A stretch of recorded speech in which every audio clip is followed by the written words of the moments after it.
Chaos in college athletics has put the NCAA at a crossroads. I hope the University of Miami is paying attention. You are Locked On Canes, your daily podcast on the Miami Hurricanes, part of the Locked On Podcast Network, your team every day.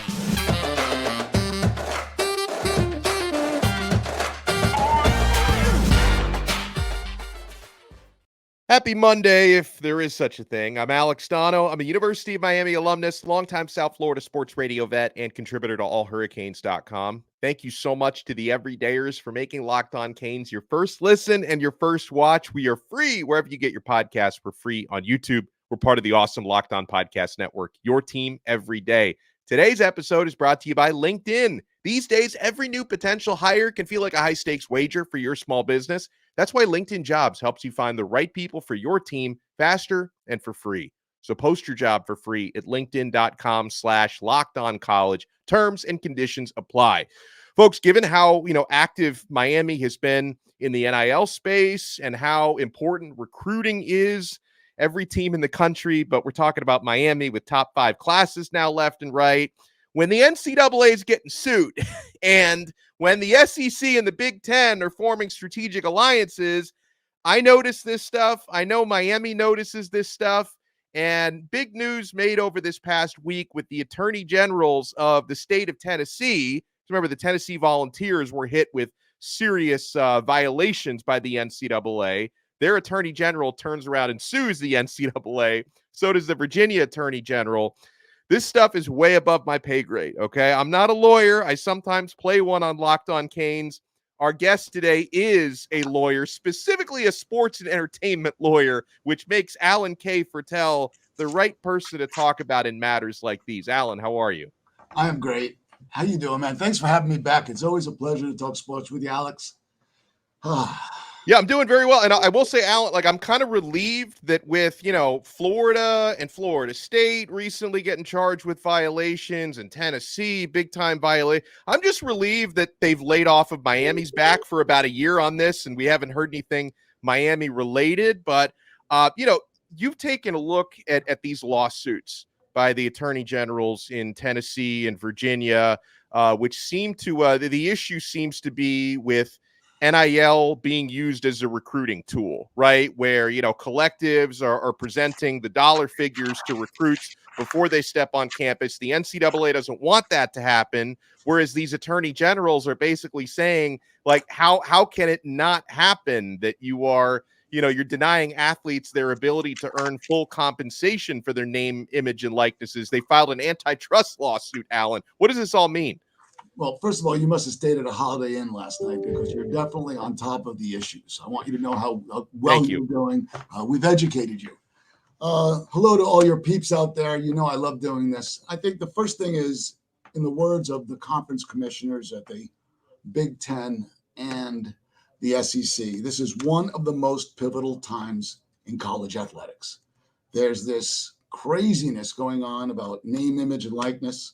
There's more craziness going on with the transfer portal. We've got conference realignment. And as you set the table, the attorney generals of Virginia and Tennessee have filed a lawsuit against the NCAA, alleging that the NCAA's rule on name, image, and likeness, NIL, compensation, violates federal antitrust laws and unfairly limits student athletes. This lawsuit comes after a lawsuit that seeks to, after an investigation into the University of Tennessee football program. As you suggested, they had 18 potential recruiting violations relating to NIL compensation rules. And the lawsuit seeks to remove the restrictions on recruiting, transfer portals, and collectives and the way they operate. It could have significant implications for the future of college athletics. If the attorney generals win the case, it opens up the landscape for the collectives at various schools to do whatever they want to bring in and compensate talent for the athletic programs. And it would also further clarify how much regulation is needed and if the NCAA has the ability to enforce any sort of boundaries. A couple of things, if I may. The first thing is just this, like I said, is a crazy time. They're seeking an injunction. And really, it involves a Tennessee quarterback and the Vol Club an NIL collective run by Spire Sports Group. They're seeking damages they're seeking an injunctive relief. And they filed this suit in the Eastern District of Tennessee, and they want they want to stop the NCAA from enforcing their rules, which sometimes is a good thing. But even though I'm usually anti-NCAA, I'm not on this one. Just so you know, there has to be rules and regulations. This NIL thing was screwed up from the beginning. It's state by state. There is no federal preemption. There is no federal law that requires every single school to do the exact same thing. So that creates inequality, unfairness. Example, the Tennessee situation. You have a quarterback, Nico Iamaleava, I think is the way it's pronounced, Iamaleava.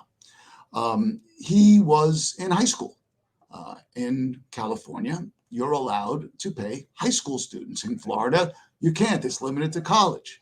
So Nico gets an $8 million payment from this Spire Sports Group.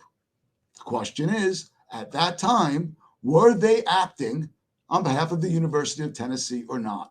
And that's an interesting question. I actually had something to do with Iamaleava. I represented a 7-on-7 company, and there was a sports marketing company, and we tried to get him to wear these pants. He always wears these funky pants like Zubas back in the day. I loved Zubas. Remember that back in the day stuff, old man stuff? I admit I had a pair. I had 3. Okay, so, and he wears these things at all the 7-on-7s and stuff like that. So we tried to get him to do an NIL deal, but we didn't. What we didn't know is he signed an $8 million exclusive with Spire. And now Spire is, in fact, the Vol Club, an NIL collective, which is run by Spire Sports Group. So, as you set the table earlier, Tennessee had some problems. They actually paid, $8 million is an interesting number. They paid $8 million to the NCAA as sanctions for 18 violations. And then this guy, the owner of Spire, pays Iamaleava $8 million. Yeah. Just the number is crazy. Anyway, they're asking the court for a temporary injunction and a restraining order, which is a preliminary or temporary injunction, which would not allow the NCAA to enforce their NIL recruiting rules during the lawsuit. And there's everyone's saying something. That the NCAA says this legal action would exacerbate what our members themselves have frequently described as the Wild West, which is a word that you and I have talked about for a long time, further tilting competitive imbalance among schools in neighboring states and diminishing protections for student athletes from potential exploitation. And then the university came back, University of Tennessee, Donde Plowman writes a letter to Charlie Baker, who is the head of the NCAA, a former senator from Massachusetts, who I've spoken to about a number of times. I believe he's in a great place to get this federal preemption because he knows how to work the legislative side. And in fact, Baker is trying to work with lawmakers to regulate the compensation and have an antitrust exemption to allow the NCAA to govern it without lawsuits like this one. If you remember, baseball back in the day had the antitrust exemption, which was lost when Curt Flood tested free agency and eventually won. So Plowman is he's going crazy. He writes, instead, 2.5 years of vague and contradictory NCAA memos, emails, and, quote, guidance, close quote, about NIL has created extraordinary chaos that student athletes and institutions are struggling to navigate, Plowman's letter read. In short, the NCAA is failing. At Tennessee, we are always going to try to support our student athletes' rights and give them all the tools needed to succeed on and off the field. That was athletic director Danny White. Remember him? Yes, I do. He tweeted in response to Plowman's letter, "This is what strong leadership looks like." Yeah, well, Danny, with all due respect, they were charged with 18 level 1 violations, fined $8 million just in the summer of 2023 for stuff that was done during COVID.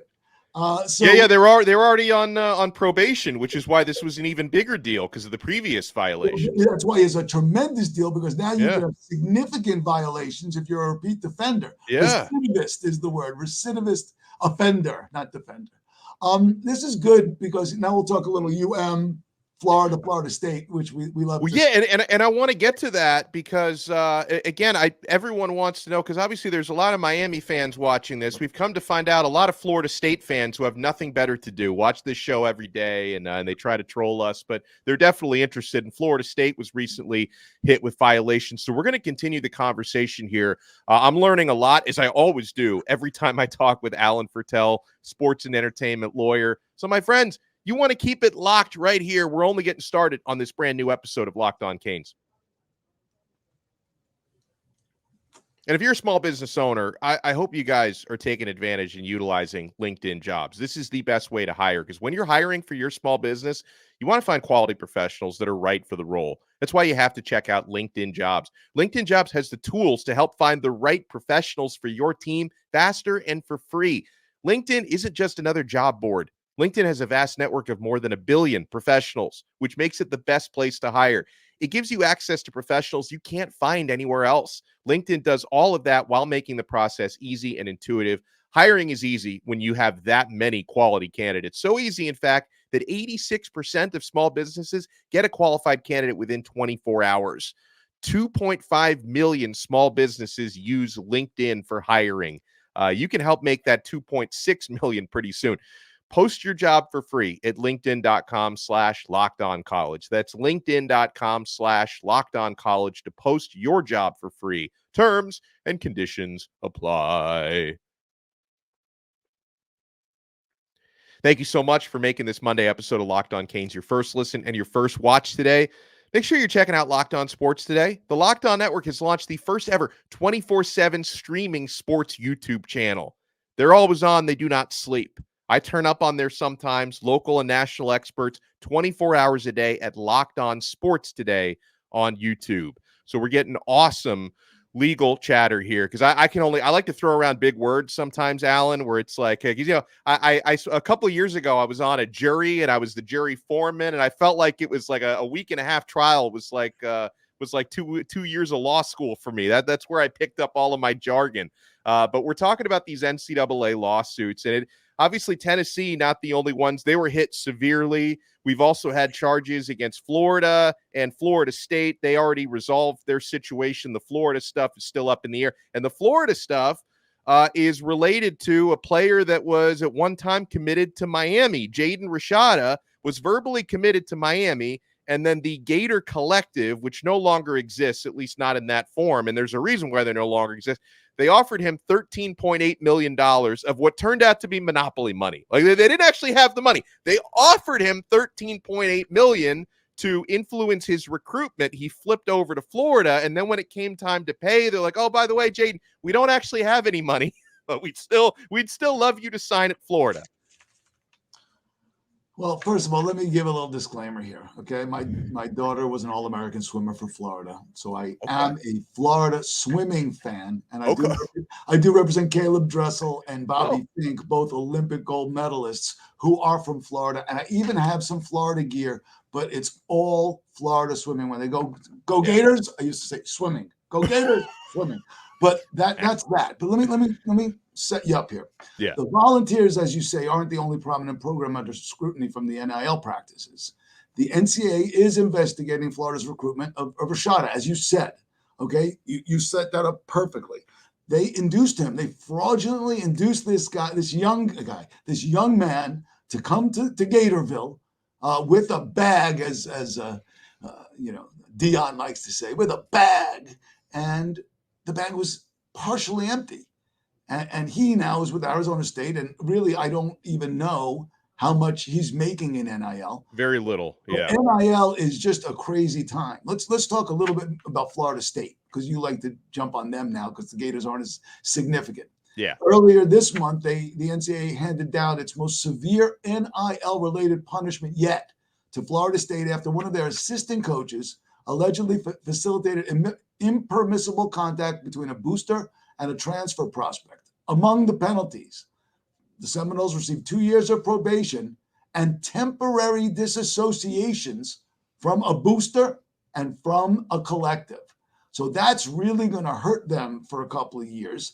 And as you also know, Florida State sued the ACC for being so bad. That's exactly what it was.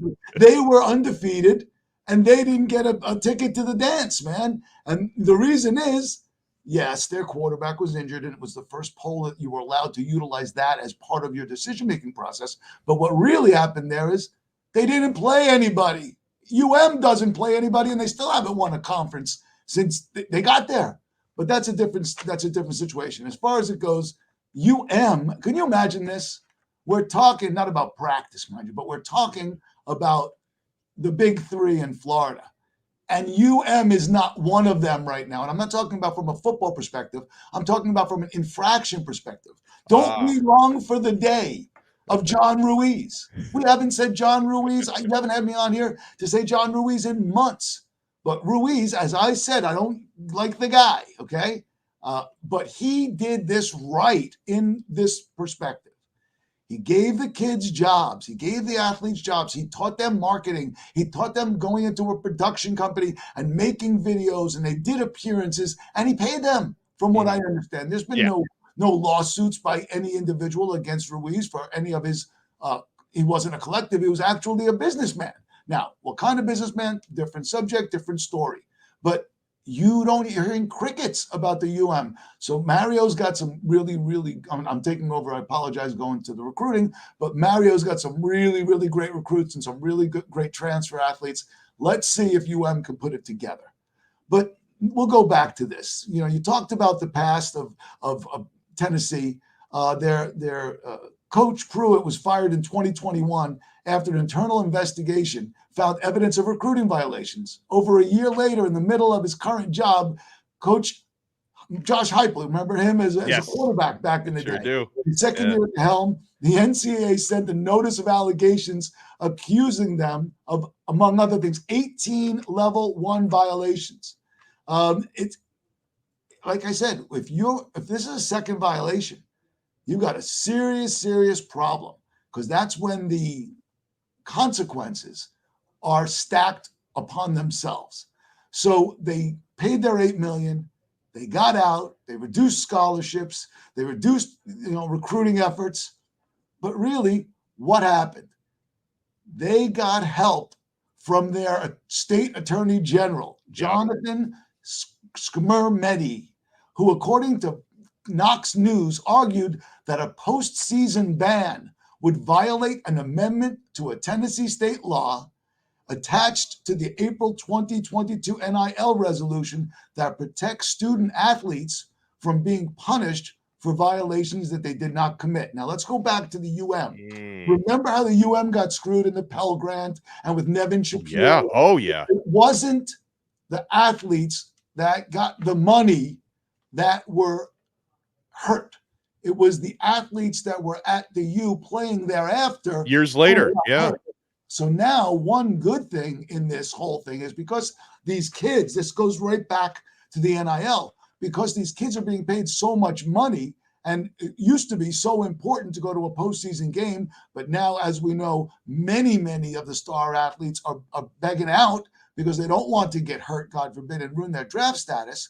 But it does actually have a ban on enforcing the law against the innocent. And I like that. Legal, but really, it deals with the NCAA, and it's not the innocent versus the non-innocent, but it's those athletes who have come to the university thereafter, and that's sort of a good thing. Like I said before, the NCAA is getting sued all around. There's this case called House versus NCAA, and that's the big one. It's about $3 to $4 billion of television revenue that this athlete, who was a swimmer, wants to be divvied up by athletes and disgorged from the NCAA. That one that's huge. That one I sort of agree with. Yeah. But look, the NCAA has had horrible press. They've been the worst. I mean, you remember they were number one enemy, especially in Uville. It's in our place. We hated the NCAA with a passion. I know you still do. I do, yeah. But right now, they got this guy, Charlie Baker. Okay, Charlie Baker, as I said, used to be the senator from Massachusetts. And they brought him in to clean up this really horrific mess. and hopefully get to this preemption that I have been preaching about from the very, very beginning when you and I had our first talks about NIL, because you can't have, Alabama's state laws being one thing and Florida's state laws being another and Tennessee state law being another, and California allowing high school kids 14, 15 years old to get a bag. Mm-hmm. And they don't get the bag. The way it works is when you're doing it with people who are under 18 years old, you must get the parents' consent. That's but right. The parents, a lot, and I'm not saying all, are not trustworthy either. They spend their kids' money under the guise of expenses for the house, expenses for food. We're making Nico better, or even not Nico, any kid. The parents get the money. We're going to continue the conversation later today with Alan Fertel, sports and entertainment lawyer, because we have so much more to get into when it comes to the alliance that is being formed now between the super conferences, the Big Ten and the SEC, who have just both undergone revolutionary expansion and are now being considered like a Big Two instead of a Power Five or a Power Two, whatever you want to call it. They formed a joint advisory board. And I got to wonder, and I'm going to pick Alan's brain on it, is this the first step of the Big Two breaking away from the NCAA? So we're going to have that in a special episode coming out later on today. When we come back, I want to talk a little bit about stories and conversations that are being had, stories written, conversations being had about the Miami Hurricanes wide receiver room. Does Cam Ward, does he still need a true number one receiver at Miami, or does he already have one? Okay, so we're going to discuss that and so much more. You want to keep it locked right here on this brand new episode of Locked On Canes. And I know you're keeping it locked to FanDuel, especially this week. Happy Super Bowl to those who celebrate from FanDuel, America's number one sports book. If you're like me, Super Bowl Sunday is all about scoring the best seat on the couch, grabbing your favorite football snacks, and placing some super bets. FanDuel has so many ways to help you end your season with a W or 2 or 3 or 20, because now you can not only bet on who's going to win Super Bowl 58, I like the Chiefs, but FanDuel also has bets for things like which players will score a touchdown, how many points will be scored, what's the first score going to be, touchdown, field goal, how's the coin toss going to go, what's Taylor Swift going to be wearing. There's all sorts of things at FanDuel. New customers, you can join today and get $200 in bonus bets if your first bet of $5 or more wins. Just visit FanDuel.com/lockedon to sign up. That's FanDuel.com/lockedon. And make every moment more with FanDuel, an official sportsbook partner of the NFL. Thank you so much to the everydayers for making Locked On Canes your first listen and your first watch on this Monday. We're available free wherever you get your podcasts. We're free on YouTube, part of the Locked On Podcast Network, your team every day. Locked On has launched the first ever 24/7 streaming sports YouTube channel, Locked On Sports Today. So make sure you're checking it out, guys. 24/7, talking about the big national and local stories. Locked On Sports Today on YouTube. So interesting article on Cane Sport. The Cane Sport on 3. Does Miami need a number one wide receiver in 2024? Now, my impulse was, in seeing that headline, the statistics would show Miami had a number one quality wide receiver last year, whether you guys want to accept it or not. Xavier Restrepo had an awesome season, and X had an awesome season despite the fact that quarterback play was inconsistent, right? Sometimes Tyler Van Dyke, his buddy and his former roommate, sometimes Van Dyke was way up, sometimes Van Dyke was way down. Emory Williams started 2 games last year. Jakari Brown started the bowl game. Restrepo, despite all of that turmoil, he was 20th in the country in receiving yards, 20th out of every wide receiver in the nation, number 20 in receiving yards. He was one of just 33 receivers in all of America to break the 1,000-yard receiving mark last year. He caught 85 passes, which ranked him number 18 in the country in reception. So, if you're wondering number one receiver, I would say Miami had one. Now, Matt Shodell at Cane Sport made an interesting point that I guess you could say they had co-number one receivers. He writes, slot receiver Restrepo wound up with 29% of Miami's targets.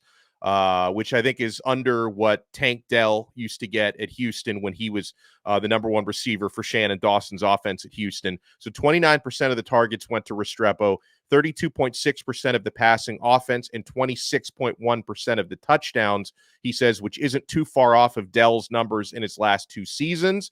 Number 2 receiver, Jacoby George, likewise had a big chunk. 22% of the targets, 25.8% of the passing offense, 34.8% of the touchdowns. He says then there was a big gap to number 3 receiver, Colby Young, 16.8% of the passing offense. Of course, Colby Young is off to Georgia in the transfer portal. So, okay, you can look at, I can say that, hey, based on his production, I can say Xavier Restrepo has played like a number 1 receiver. Right. Jacoby George, his production, solid number 2 receiver. I think the big question for me is, now that, Miami, I would assume, is going to elevate their quarterback play with Cam Ward, hopefully elevate the consistency that comes from that quarterback position. Because, again, Tyler Van Dyke on his best days, looked like he could be a number 1 or a number 2 round draft pick, right? On his worst days, not so much, right? We need Cam Ward to not only raise the ceiling, but also raise the floor significantly at that position.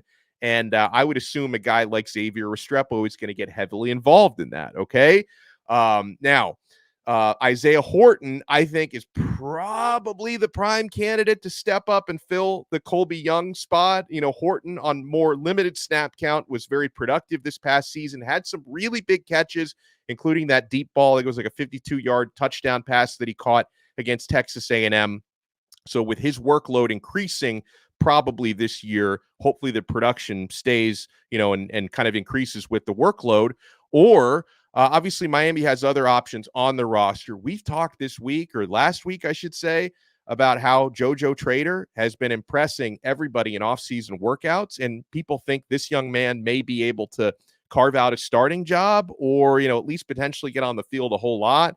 I'm wondering if we can see some more from Shamar Kirk this coming year. His second year out of junior college, didn't see much from him last year. Miami's got other young guys like Ray Joseph and Robbie Washington, Nykar and Chance Robinson coming in. But I still believe Miami could definitely, to secure that receiving core, going in and grabbing another player from the transfer portal would be a sensible idea. And, Jakari Brown had that interview a couple of weeks ago, and he seemed pretty open that he thinks Miami's going to try to add another guy in the portal. So we'll find out when the portal opens up again in April. We don't know who's going to enter it, right? Somebody from another school, maybe an experienced, established guy, is going to enter that portal. But folks, I'm so excited to talk more about the wide receiver room and the wide receiver options with a guest who's going to be joining the show tomorrow. You remember Lamar Thomas, right? LT? Lamar Thomas is going to join me and Bruce Warner. He and Bruce go way back. LT is going to join me and the Truth Teller tomorrow on a Truth Teller Tuesday. And I would love Lamar's assessment of Xavier Restrepo, Jacoby George, Isaiah Horton, everybody else, whether Miami needs to go out and grab another guy, about the job. And I think Kevin Beard is doing an excellent job coaching up Miami's receivers. I'm looking forward to talking about all of that with Lamar Thomas tomorrow. And I want to leave you guys with this. This was a cool story posted by David Lake at Inside the U. There's still work to be done here, okay? But we always talk about what Howard Schnellenberger used to have that fence over, right around Orlando and below South Florida, the state of Miami, Schnelly used to call it. And how many times do Hurricanes fans who, whether you follow recruiting really closely or you just kind of, poke in to see how Miami's doing, everyone always says, how come we can't keep more of the local players home? How come we can't keep the in-state guys and the South Florida guys? We can't keep them all from going to Ohio State and Alabama and Clemson, and Miami loses so many guys to Florida and Florida State. This is pretty cool. Based on the 24/7 Sports rankings, David Lake wrote about this earlier this morning. Miami signed the most top 25 prospects from the state of Florida in the 2024 recruiting class. Well, let's see how many of these Miami signed. 8 of them. So Miami, obviously they didn't sign Jeremiah Smith, went to Ohio State. Ellis Robinson went to Georgia. David Stone to Oklahoma. Jordan Seaton to Colorado. L.J. McCray to Florida. T.J. Moore to Clemson. Xavier Mincy to Alabama. But Miami got Armando Blunt, who is the 8th-rated player in the state. JoJo Trader, the 9th-rated player in the state. Miami gets Booker Pickett, who ascended to the 12th-ranked player in the state. Miami gets Zaquan Patterson, who is now the 14th-ranked player in the state. And Miami got a Darius Hayes, who's now the 19th rated player in the state. Jordan Lyle, the number 20 rated player in the state. Chance Robinson, the number 23 rated player in the state. And Artavius Jones, the number 25th rated player in the state. So, yeah, Miami signed more of the top 25 prospects in the state of Florida compared to any other school out there. Other, schools that appear on that list, obviously the Floridas, the Florida States, Alabama, Penn State, USC even got a guy, 4-star offensive lineman Jason Zandamela, but still got a long way to go. But you're starting to see that fence being built around the state of Miami again, and I love to see that.